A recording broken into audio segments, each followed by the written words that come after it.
Hello children, the continuation of atom, that limitations of a Rutherford atomic model. See, Rutherford's model has two main difficulties in explaining the structure of atom. See, it predicts that the atoms are unstable because the accelerated electrons revolving around the nucleus must radiate the energy, and also it moves spirally into the nucleus.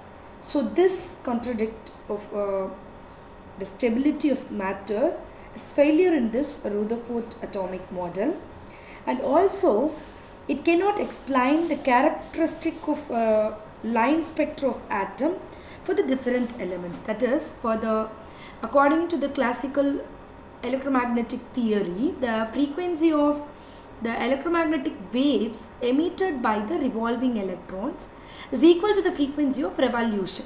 So as the electrons spiral inwards, their angular velocities and hence their frequencies would change continuously, and so will the frequency of the light emitted.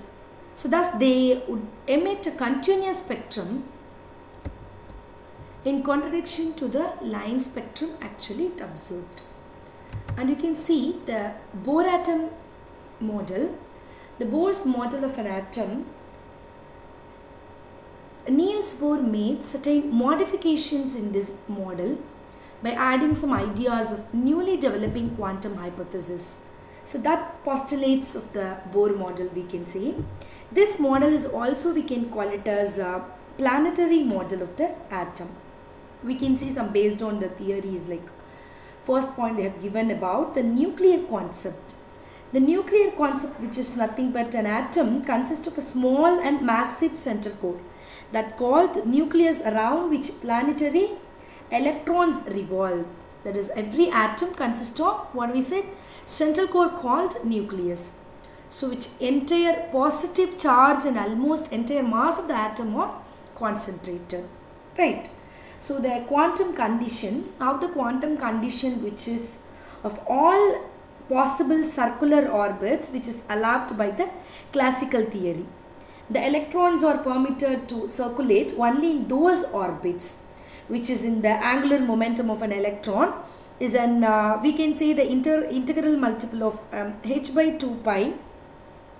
See, that we can say that is being a Planck's constant, so that the L which is equal to nh by 2 pi we are saying, right? So that is the quantization, and for any permitted orbit, it may be n value, it is changed. We can say L which is equal to mvr or nh by 2 pi they have given. So then the next point, an electron might make a transition from one of its specified non-radiation orbits to another of lower energy. When it does so, a photon is emitted having energy equal to the energy difference between the initial and the final state. Got it? So the next 2 points are about the radii of Bohr's stationary orbit, and the next one is frequencies. So one by one we can see. So Bohr's theory of hydrogen atom, which gives the radii of permitted orbits. That is, according to Bohr's theory, hydrogen atom consists of nucleus with a positive charge is what they said Ze, and the single electrons of the charge is minus E. It's clear. Which revolves around in the circular orbits, the radius we can say R. So here Z is the atomic number, and for the hydrogen atom Z is which is equal to 1.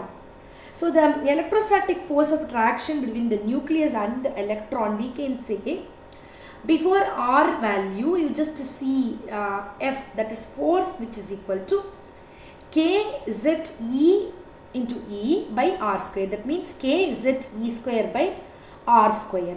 That is to keep the electrons in its orbit, the centripetal force which must be equal to the electrostatic attraction. So that we can say the centripetal force, you know that, what is that? It is mv square by R, not R square children, which is equal to kZe square by R square.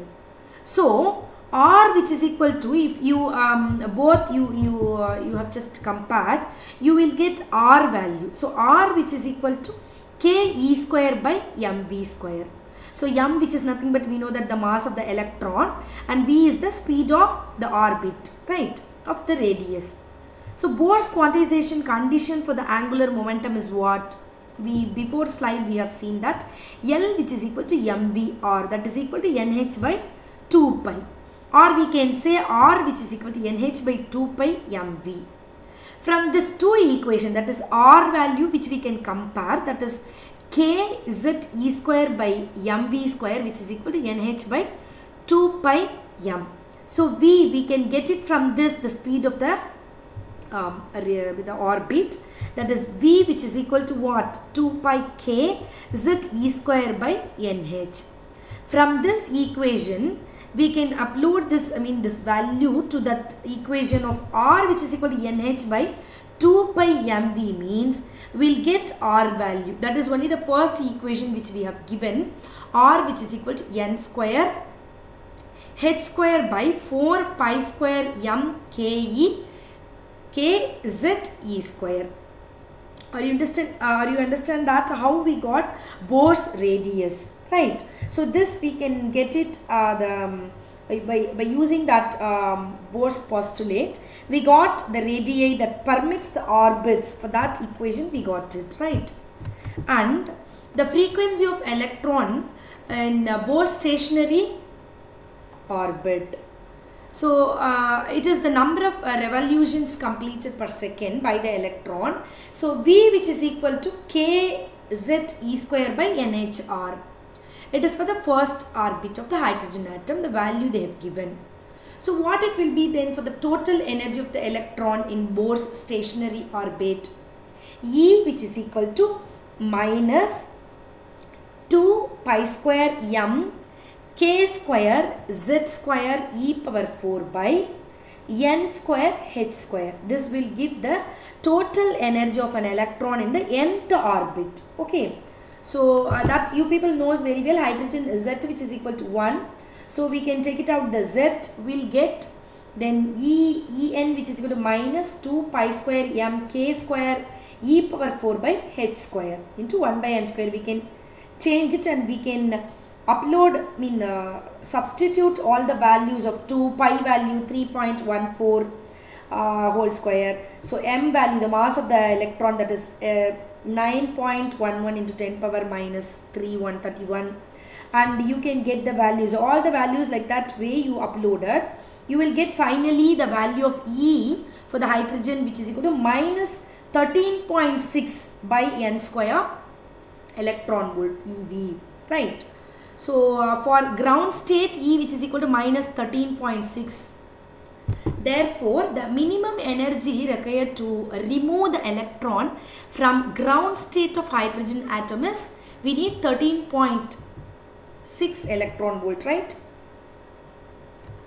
And what is Bohr's explanation of spectral series? That is, we can say that according to third postulate of Bohr's theory, when an electron makes a transition from a transition form orbit of higher energy to lower energy orbit, light photon is emitted.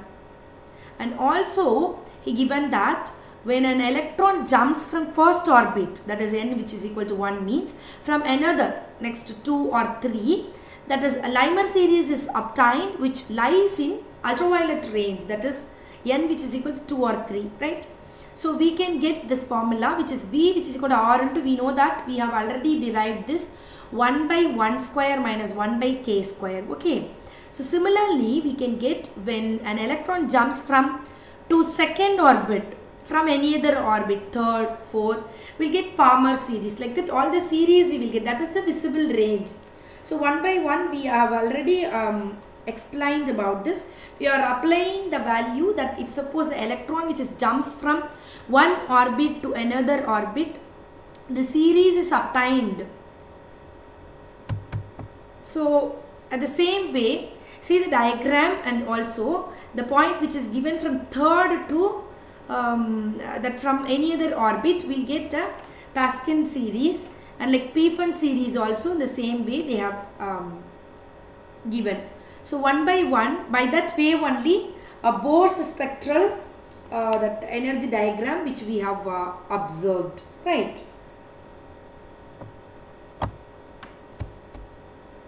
Thank you children.